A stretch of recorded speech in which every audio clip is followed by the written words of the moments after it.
Hello and welcome to the Summer of Self-Love. I'm your host, Mia Saenz. And in this episode, you get to meet someone very special and dear to me. And she is Lori Montry, my business partner of the Greatest You Academy. And we are an umbrella of women making miracles. And welcome, Lori. Thank you. Welcome. Thank you for all of your beautiful self-love work that you are always putting out into the world, most especially this incredible series. Thank you so much. That's very sweet. Well, you are one that also is a very big example of someone living their self-love and practicing the tools and getting to all these spaces. So my first question for you would be, what was your first experience into self-love that you can remember? Some of them are really exciting, some of them are frightening. Everybody has their own journey.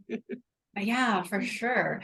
I'm really glad that you gave me a chance to think about this question. And it really comes down to the fact that, as beautiful humans, we need love.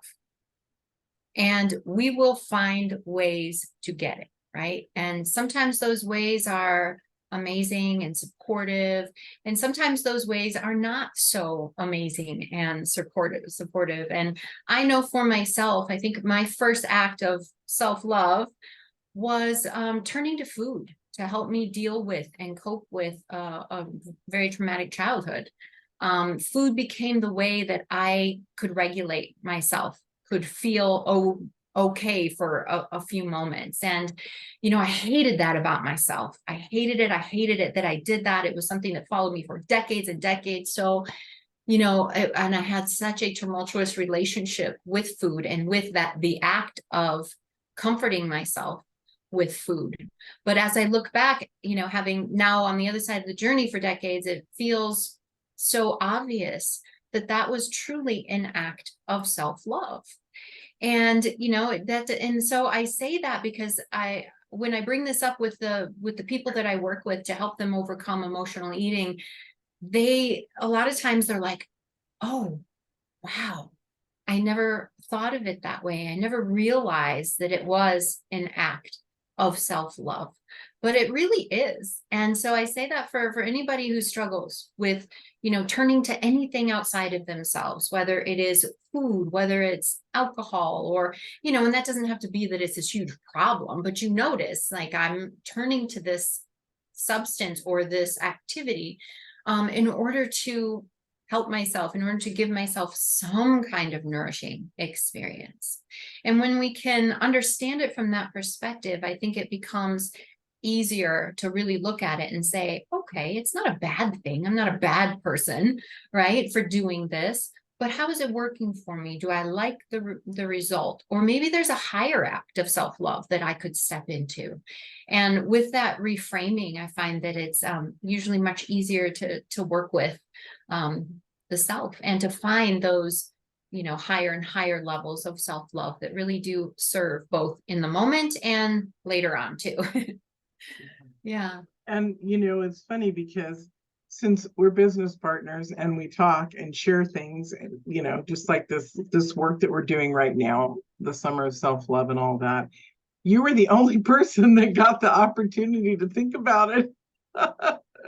I didn't give anybody else. It was on the fly. I mean, right before I said, okay, so we're going to open up with this, and then this is what we're going to do, and this is what we're going to do. So you were lucky you got to know. But yeah, well, because I was thinking about it, and they all, it really occurred to me that that was such an act of self-love. So, well, I want to talk more about that because I jotted down anything that we can do to better ourselves or support ourselves is an absolute act of self-love. Even in relationships with others, when we make a commitment, if you're done, you're done. You don't dabble back and forth, right? And so even that would be an act of self-love. But people are not, or a lot of people aren't at that stage to recognize that. And so I love that you brought up that even the shifting of the food or the nurturing during that time was such an act of self-love, because it really is. yeah. You want to talk more on that? Yeah. And that's what I was saying. We need love, we need comforting, we need regulation of our nervous system. And so we will get it. We will always get it. And sometime in maladaptive ways, like, reaching for food and things. So it's just a basic human need. And when you understand that and you try to meet that need rather than saying, don't have the need, right? I'm just not going to do that anymore. Well, if you haven't developed the replacement, then that's not going to work very well, is it? Right? We're not going to win against our fundamental needs. So, and that's such a helpful framework, because when you step back and you look at that and you say, oh, okay, I get it now. I have to meet the need. What's the real need? And the beauty of doing that is not only do you get to meet the need in a way that is more aligned with who you want to be, right? You can change your relationship with food or anything else by really looking at the need, but you're also, in order to find out what the need is and how to meet it, you're learning about yourself, and you're figuring out what the true need is, as opposed to the Band-Aid, right? The food's the Band-Aid to try to take care of it. So it's such a beautiful work in that, you really do get to the foundational piece of what it is that is for each individual, that they're actually needing, what they're wanting the food or whatever to do for them. Yeah. Yeah. It just was so clear, so strange. My journey really well. Yeah. And so over the last several years, I spend a lot of my free time, even in the middle of the night when I'm awake, just clearing my thoughts and bringing in a spiritual practice.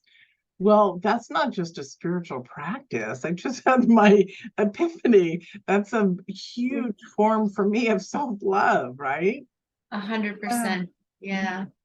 Yeah. You're meeting that need to, to understand, to make sense of your world, to bring in the positivity and allow yourself to process the negative, right? And that's such a beautiful skill. And that's actually, one of the most important skills that I do teach people, that we teach people in the academy as well. But it's an important skill for anything that you want to achieve, is to be able to be with that stuff, right? And process it in the moment and then move past it. Because in the past, maybe you've had the experience like me, and I think you'll say yes, that stuff would come in and we'd be like, oh crap, I don't know what to do with all of this.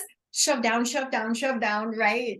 And then of course it just builds, and then we're stuck in it. And so to be able to move through that, allow that to feel safe enough to sit in those kinds of, with those thoughts, with those feelings, with those body sensations, it's an incredible skill to learn how to do. And it brings in that safety, and that, being, what we like to say, being firmly rooted when you can do that. And do it without judgment or blame or shame. And what a powerful experience. As you were talking, I was like, oh, I love those times when it's sort of like information starts to swirl around and then it gets really clear for us, right? And we have to sit with it. Yeah. And Yeah. sometimes we're like, well, I really didn't like that aspect of myself, but we can't do the shaming, the blaming, the judgment, because it just, not only does it just distract us from what we're doing, but it almost reverses the process, right? It doesn't allow 100%. that beautiful flow to move forward. And that's a really amazing part, to even recognize, almost rectify, recognize when you're in that space of an awareness of an unknown, and being able to claim it as, well, I may not be crazy about you right now, but at least I'm aware that I do this, and then start to move slowly into another space forward of accepting it. And,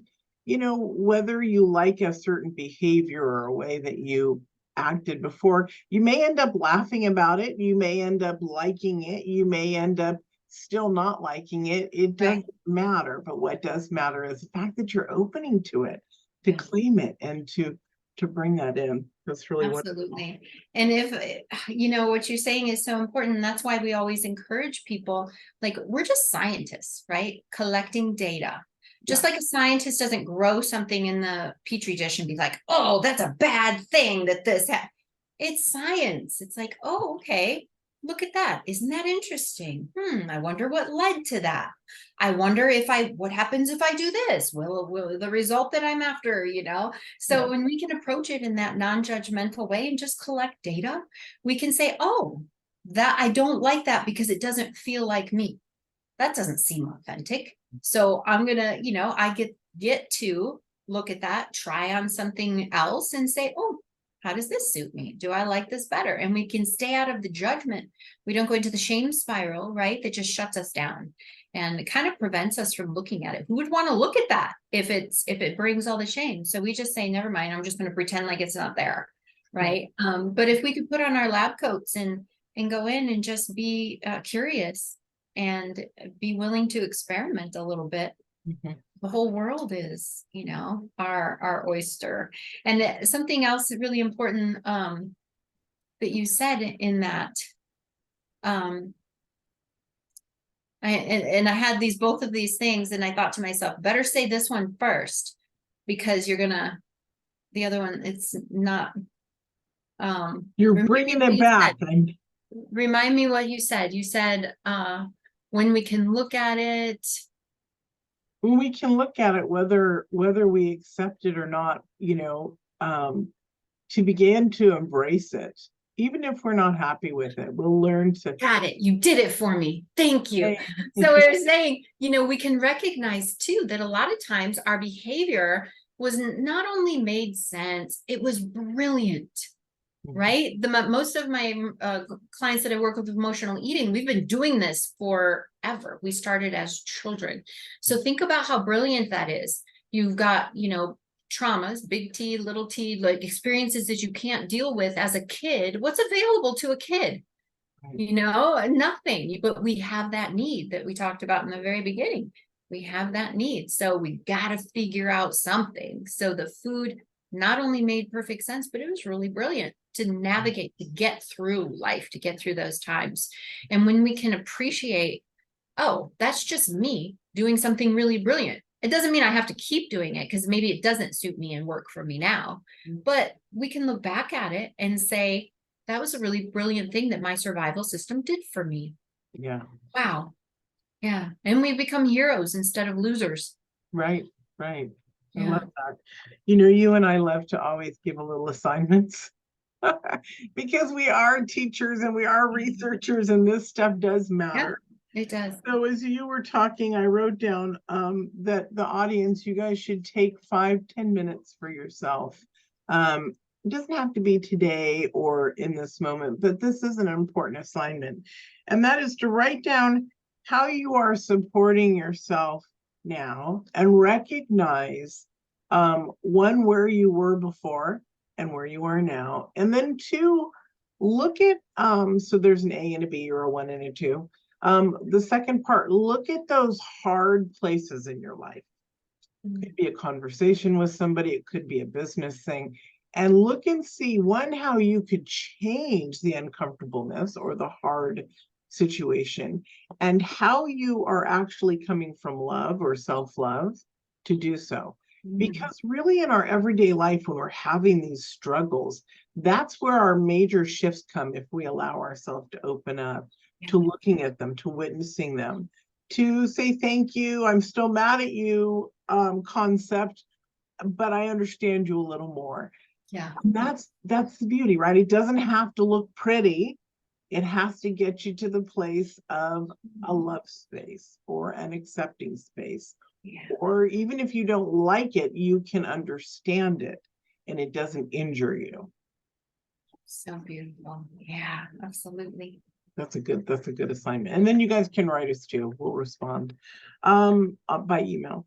So Lori, share with us, since I did more tools, I'm going to let you do however many you want. I have asked everybody for 3 tools that they either like to use for themselves or their clients, but myself, I did my 3, and then I did the 3 for the clients. So you can do whatever you like. What would you like to share? Yeah, well, in my case, it's exactly the same. what I would offer and what I do with myself, literally as a very ritualistic, pretty much everyday kind of practice. And it can look a little bit different for different people, but it's really, number one, getting to know yourself, right? If you're going to love something, despite what we think about love at first sight, we can be attracted at first sight, sure. But to really love someone, you have to know them. And we always say, people, when they hear it, know yourself. I've spent every moment of my life with myself. Of course, I know yourself. You probably don't, right? Not as well as is possible. So really exploring who you are. Mia and I in the Greatest You Academy, we have so many quizzes and worksheets and integration exercises to help people know who they are, because it's not so obvious, right? Sometimes it really takes kind of a targeted focus on certain areas of life to really understand who we are. We ask the right questions, right? Exactly. Yeah. And it is surprising how we really do need that little bit of detective work. And sometimes, because we are so familiar with ourselves, sometimes we don't realize certain things about ourselves, and we're just so normalized to it. So it's great to have that outside perspective looking in, saying, oh, isn't that interesting? You've done that. This is the same pattern that we've been seeing, or that you're describing to me. Do you realize that? Oh, wow, I didn't realize that about myself. So that's important.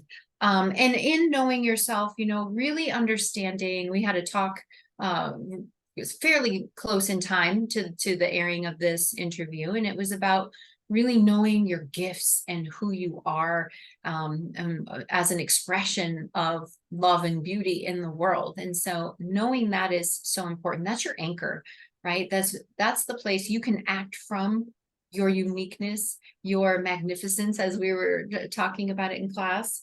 Then you are firmly rooted in who you really are. And the second thing then is learn what your needs are. Really know what your needs are. Again, this is not something that, you can just rattle off. It takes some real understanding to figure out what your true needs are, and what are the limiting beliefs, right? A lot of times that keep me from owning those needs. And in this category, I would put it in as well, knowing the needs of your nervous system. Because in the work that we do, the nervous system is the foundation upon which everything else is taught and can be achieved. Because if your nervous system is in a state of dysregulation, insecurity, lack of safety, you can't transform, you can't change your mind about anything, you can't open up to your feelings. And so knowing your needs includes knowing and understanding the needs of your nervous system. And then the third thing, probably pretty obvious, but commit to meeting those needs, right? Because we know a lot of people who are in the beautiful space of transformation, but they get a little bit stuck. Well, I know what my needs are, but I don't know how to meet them. And so these are, if you have these pieces operating in your life, then your self-love game is pretty strong. And I actually think, we teach and talk about self-love, but these things here I think of as self-devotion, right? It's maybe even a level higher than self-love. And it's the committed self-love. Yeah, exactly. The devotion, and that's a daily kind of thing, because all of these things are changing from time to time. Yeah.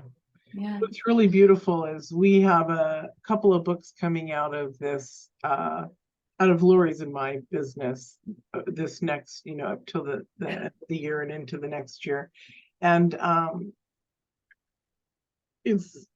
I just started thinking about how this one is about self-love, the first one, and then you and I are working on the self-devotion one, which is the depth, the connectedness, the as if your life matters, right? Your life does matter, but a lot of people don't understand that there are different levels of self-love. So this interpersonal work that we're doing, or healing the nervous system, calming it, working through the emotional trauma, all of that is a commitment to self-love.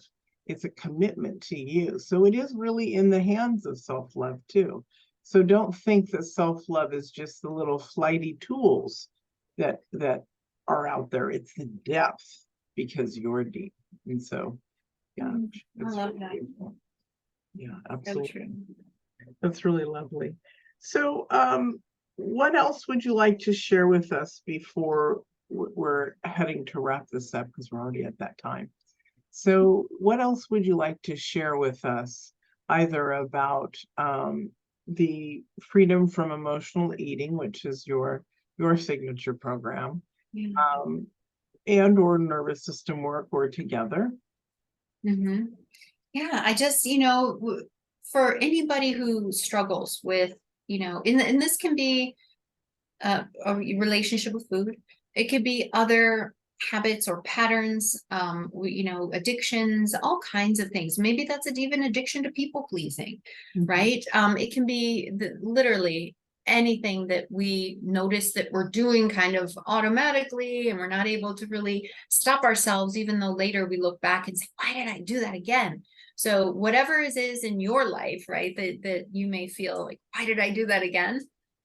Just know that, you're not doing anything wrong, right? These are survival adaptations that we tried on at some point.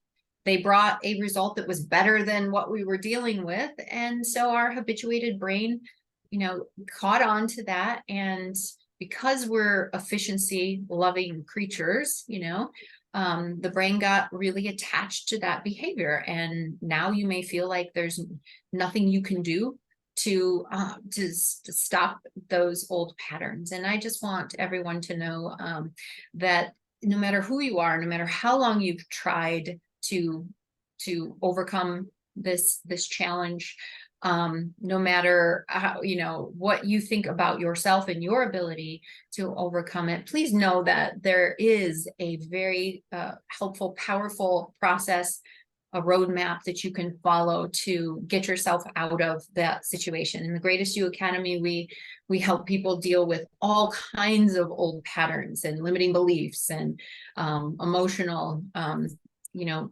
setbacks and stuckness. And then in our emotional eating program, we're dedicated to that aspect, because with food, that's something we do every day, many times a day. We've been doing it. Those patterns are kind of need some special attention to be able to really effectively work with. So I just want to, make sure that everybody who's out there who knows what I'm talking about knows that there's also a way to overcome those challenges. And frankly, for whatever reason, that's the people who find us, are the people who say, but I've tried everything. You don't know how bad my issue is, right? And all day long, every day, we're watching them overcome these challenges. So no matter, like I said, who you are, how long you've been, how many things you've tried, it is possible when you have the right foundational pieces, the nervous system, and really the holistic mind, body, spirit approach that we take. So I really want anyone who's watched to walk away with that hope, to know that it is possible. It's beautiful. Thank you, Lori, for joining us. And it wouldn't be the same without you. I so appreciate, again, the spending time with you anytime I get to spend time with you, and most especially the self-love work that you bring so powerfully into the world. Thank you so much. That's really sweet. Thank you, honey. Thank you all for joining us, and we'll see you in another episode.